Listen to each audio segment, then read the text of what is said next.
हल्का टाइट करी हल्का हल्का चुप चुप पड़े पड़े ओए अभी करे चलो चलो मुको हल्का हल्का हमें पारा जाजपुर जाऊँ कलिकता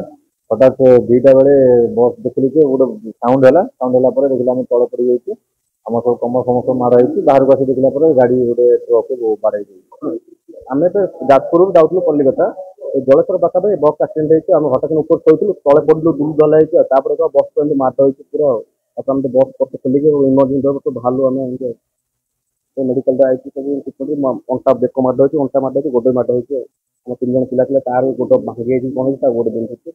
आज राति पाखापाखि 3टा हम प्रथम पेसेंट आते एक्सीडेंट होती मुझे पचारि कौन केमती एक्सीडेंट होती जानली टोलगेट पाखे गोटे बस एक्सीडेंट होती पेसेंट आसपास पर्यटन मुझे 9टी पेसेंट देखी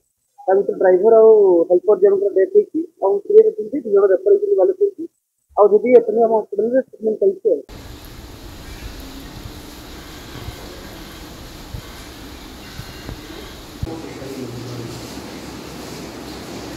Sampai